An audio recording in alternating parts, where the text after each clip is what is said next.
Hugo Ferrari, duc de Savoie, bonjour. Bonjour. Vous avez tenté d'amener la Franche-Comté, pourquoi? J'ai tenté une petite annexion comme ça à chaud parce que j'étais organisateur du Trail Nivelles-Revard. Donc il y avait eu pas mal de pression les semaines avant pour bien penser à tout, pour offrir une course de qualité aux coureurs qu'ils auraient pu connaître sur les éditions précédentes parce que j'ai repris mais c'était la 17e. Donc j'avais besoin un peu de lâcher les vannes, surtout qu'on a pris une météo terrible sur la Nivelles-Revard. Autant à Besançon c'était les vacances, hein, il y avait le soleil, j'ai regretté de ne pas avoir les lunettes, je me demandais pourquoi j'étais pas en tongs. Autant à la Nivelles-Revard, là on était sur un vrai temps savoisien, on n'était pas dans on n'était pas dans un remake de Winnie l'ourson. Je vais vous mettre une vidéo, vous allez voir, c'est Steve Daubert qui arrive sur le plateau. Steve Daubert qui arrive sur le plateau, je vous mets la vidéo, vous allez voir, c'est fantastique.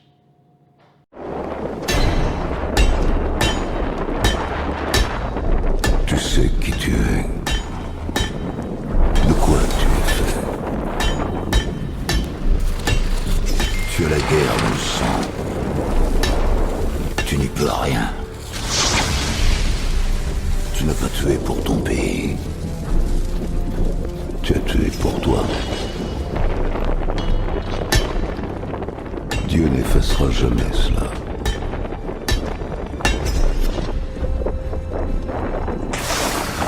Lorsqu'on t'y oblige.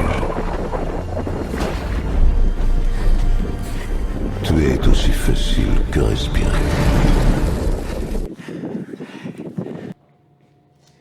Alors Steve, à ce moment-là, il arrive sur le plateau, là il est en débardeur, et le bruit que vous entendez, en fait, bon ok, pour faire plaisir, on a mis la bande son de Rambo, mais c'est le vent. En fait, le vent, c'est le vent qui tape contre la caméra. Et on le voit, il a la tête baissée, il ose même pas regarder, c'est exceptionnel. Et derrière, il y avait 600 coureurs comme ça.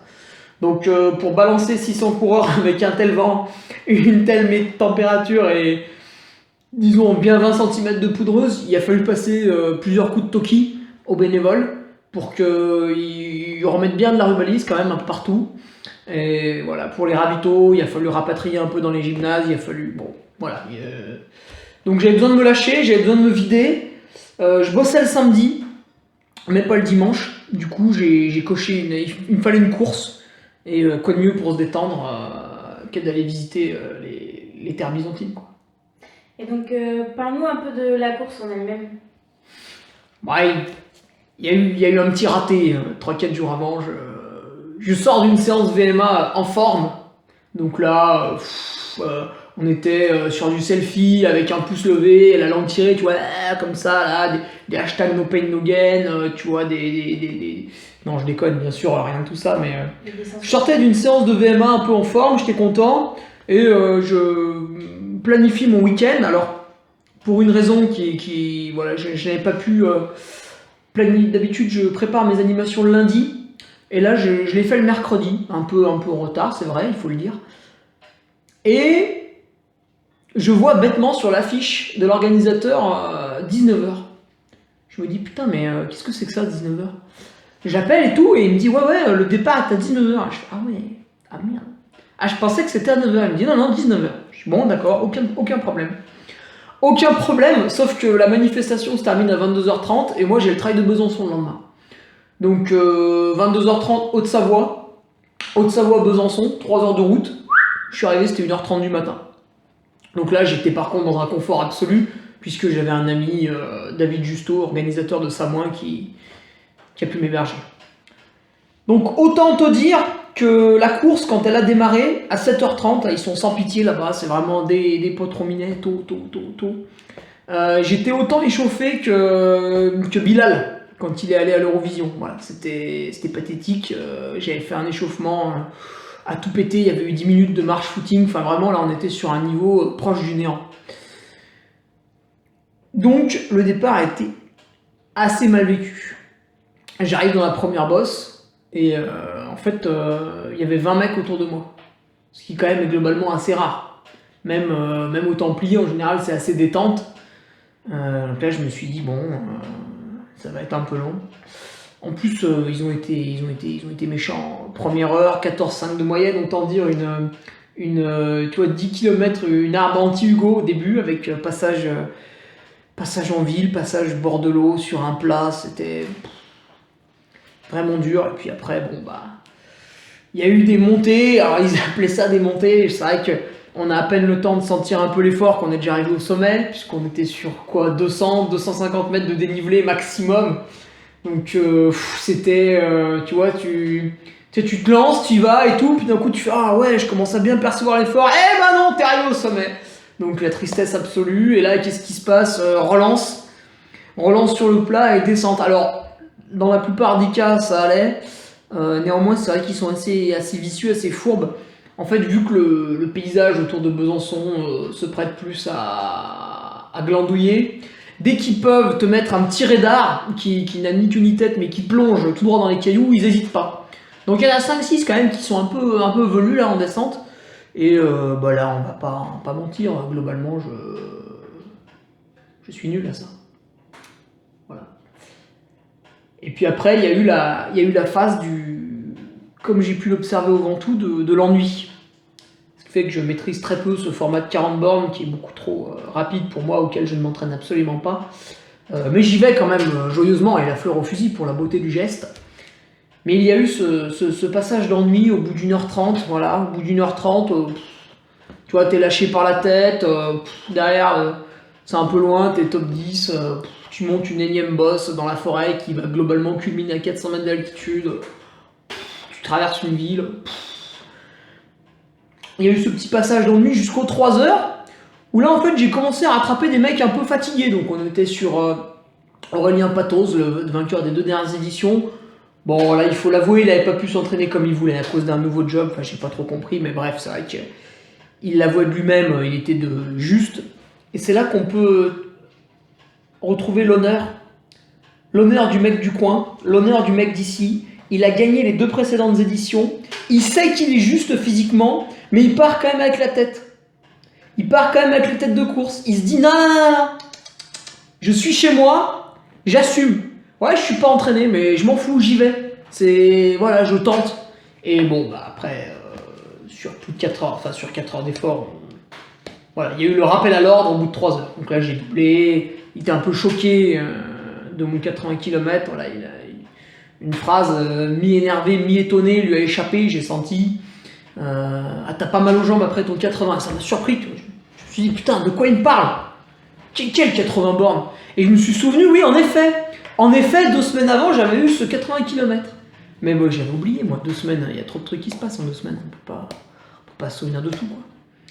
Et donc, il y a eu ce regain, tu vois, ce plaisir de rattraper les mecs un peu cuits, qui a duré jusque la fin. Et là, à la fin, alors il faut l'avouer, à Besançon, le parcours est ce qu'il est. Néanmoins, c'est sympa de passer dans les forts. Par exemple, juste avant de rattraper Aurélien, on a traversé un fort et on l'a remonté par les escaliers. Donc là, je me suis retrouvé en 1700. Voilà, je sentais la poudre à canon, tu vois, j'avais presque l'impression de voir la bave des types sur les murs, les petits éclats de sang. Donc il y avait une ambiance qui est revenue. Ça m'a remis un peu dedans. Et puis ouais, après doubler les 2-3 autres mecs là pour remonter 6ème et finir sur cette citadelle. La citadelle de Besançon, c'est vrai qu'elle est jolie, c'est vrai qu'elle pèse un peu quand même. Et alors j'ai pas trop compris pourquoi ils ont mis des mamas africaines au pied. À mon avis, c'est pas trop l'ambiance Franche-Comté, mais ça faisait quand même plaisir. C'est vrai, avec le soleil, ça tombait bien. Tu vois, il y avait un peu les tambours, les tam-tams, c'était rigolo. Mais voilà, mama africaine, Franche-Comté, j'ai pas compris. J'ai rigolé, mais j'ai pas compris. Et puis à cette citadelle, alors là, il y avait du public, voilà, il faut reconnaître ça, il y a du public quand même au trail des forts. Donc j'ai vissé dès le pied d'une manière... c'est-à-dire, je présentais les choses, on est au kilomètre 42, il en reste 4. Et là, je me croyais au Pelez le mardi midi. Je me croyais au Pelez le mardi midi sur la séance de 300, tu vois. Je l'ai attaqué pareil, le pied de la citadelle. Je l'ai attaqué pareil, ce qui fait qu'au premier virage, j'étais en crise d'asthme. Voilà, il y avait une crise d'asthme. Alors après, j'ai poussé quand même jusqu'au sommet parce que vraiment, c'était rigolo. Et puis, il y avait le 6ème que j'étais en train de rattraper. Il marchait. Ah, je peux dire que quand j'ai vu ça, là, je me suis dit, c'est bon, quoi, je vais l'attraper et voilà. Il n'y aura pas de... Et alors, ce qui est amusant, c'est comme d'hab, quand tu doubles un mec, tu sais, il essaye de... Il tente, tu vois. Donc là, moi, je me voyais arriver derrière lui. Je savais qu'il y avait un différentiel vitesse d'à minima 5 km/h, mais il s'est quand même remis à courir. Tu vois, il y a quand même l'aspect non, j'abdique pas. Tu vois, il voulait quand même aller jusqu'au bout. Bon, manque de bol, il restait 3 bornes. Bon, voilà. Mais c'était bien. Mais globalement, à t'entendre, en fait, on a l'impression que t'es un peu déçu de la course, sauf de l'arrivée. Oui, c'est vrai. Alors, je m'y attendais. Je m'y attendais quand même. C'est un format que je maîtrise pas. On a bien rigolé au début, mais j'ai vite senti qu'il manquait un petit kilomètre-heure pour suivre correctement la tête. Et après, globalement, j'ai perdu un peu trop de temps dans toutes les descentes. Je savais que je les aimais pas. Tout ce qui est boueux et caillouteux, en général, voilà, c'est de l'anti-Hugo. Donc on a beau y aller, guerroyer comme ça, mais tu vois, à un moment, ton cheval, quand il se tord la patte, tu peux rien faire, quoi. Après, t'es à pied, t'as beau dégainer l'épée, taper dans tous les sens, à un moment donné, il y a un type qui arrive. Donc j'étais mi-déçu parce que je m'y attendais. Et bon, quand même, j'aurais aimé, voilà, j'ai fait 4h10. J'avais plus ou moins, à un moment donné, rêvé des 4 heures. Benjamin Paulin, qui est un mec bien, a mis 4 heures. Donc Benjamin Paulin, en fait, je connaissais pas du tout. Athlète vosgien, respect maximal. J'arrive sur la ligne de départ. Je dis bonjour parce que voilà, il y avait Kevin, il y avait Thomas, tu vois, tous ces potes là qu'on connaît, qui rigolent un peu parce que pour eux, me voir sur un 40 bornes, c'est marrant, tu vois. C'est comme quand les rois ils sont à table, tu vois, il y a le bouffon qui entre, tout de suite on se détend, on rigole un coup, quoi. Et là, c'était un peu pareil. Ils se sont dit, tiens, il y a Ferrari, ça va être sympa, quoi. On va rigoler, il va faire n'importe quoi au départ, après il va être collé, après peut-être il va revenir, on verra. Voilà, c'est sympa, on discute. Et Benjamin Paulin, que je connais pas, me tend la main et ce geste fort, bonjour monsieur le duc. Ah, j'ai apprécié tout de suite. Donc là, tu vois, j'ai tapé dans le dos comme ça. J'ai dit, c'est bien jeune, bonne course à toi aussi. Et Benjamin Paulin, émissaire des Vosges. Voilà, je pense qu'il faut qu'il en parle à son suzerain, qui est Stéphane Brognard. Stéphane Brognard, bon, on ne présente plus, hein, top 10 à l'UTMB en 2014. Puis après, c'est un peu parti en couille. Il a tenté des trucs de fou furieux, la traversée du Jura, 230 bornes. Enfin bref, là maintenant, il veut traverser le Pacifique avec un rameur. Il est parti, Stéphane Brognard, il nous a quittés, là, il est au-dessus. Il est au-dessus de nous, comme ça, il règne, tu vois. Et donc, à mon avis, Benjamin Paulin, il y a quelque chose à faire pour devenir émissaire vosgien. Voilà, donc à lui de mettre en valeur un territoire qui culmine, certes, en dessous de ma maison, mais qui est, j'en doute pas, tout à fait sympathique. Et est-ce que tu penses que justement le manque de sommeil de ce week-end-là, ça a joué sur ta performance? Alors, évidemment, quand je me suis aperçu de cette bourde grotesque qui faisait que du coup j'allais devoir faire le trajet dans la nuit, j'ai appelé mon Patrick qui est mon coach. Et là il m'a dit, ah putain ouais t'es con Hugo. J'ai dit bah ouais écoute c'est comme ça. Et il m'a dit c'est dommage, t'es en forme, donc ça il faut pas le cacher tu vois, t'es en forme, c'est dommage de pas y aller là, tu vas proposer un beau fight avec les autres, bon il y en a 2-3 qui vont être meilleurs que toi, mais t'es en forme, tu vas pouvoir jouer un peu et ça va te servir pour le 90 du Mont Blanc. Toutes ces relances, c'est parties qui courent, parce qu'en fait les gens ne le savent pas, mais devant on court beaucoup au 90 du Mont Blanc, et vu que j'ai quand même plutôt prévu d'être devant, voilà, plutôt falloir courir quand même. Et c'est pour ça que il m'a quand même encouragé à y aller, malgré le manque de sommeil, qui en plus, voilà, la route était difficile, je me suis quasiment endormi au volant, c'était compliqué. Je me suis mis, je sais pas, peut-être 50 baffes sur la route, je mettais des claques comme ça. Tu sais, je conduisais et je me giflais en même temps. Et je rigolais de la situation. Mais effectivement, quand tu arrives à 1h30 du mat', qu'à 5h30 le réveil sonne pour voilà, grignoter un bout et s'échauffer, même si je l'ai globalement pas trop bien fait, c'est vrai que t'aurais préféré arriver en début d'après-midi, tranquillement, rien foutre, regarder le prologue du Giro, avec des petites chaussettes de contention, tu vois, comme les danseuses étoiles là. Même, pourquoi pas, augmenter un peu le potentiel caresse en se faisant un petit massage, en mettant le complexe. Et là, vraiment, on était au summum, si tu veux, on était sur un bon cadeau hammam sauna, quoi. C'était l'équivalent. Là, on était en termes de caresse, on était à l'équivalent. Et effectivement, c'est plus confort. Et donc ta prochaine campagne? C'est vrai que là, j'ai essuyé un échec en voulant annexer Besançon. N'empêche, j'adresse un message à tous ceux qui se sont moqués à juste titre. Hein, bien sûr, j'ai échoué dans ma tâche. Où sont les athlètes bisontins? Parce qu'en fait, Thomas Cardin, isérois, maintenant au Savoyard. Kevin Vermeulen, isérois, maintenant suisse. Qui c'est le troisième? Hervé Balanche, inconnu au bataillon Hervé Balanche. Non, il doit peut-être être un peu local, parce qu'il a un accent coupé au couteau. Quatrième, Benjamin Paulin, Vosgien.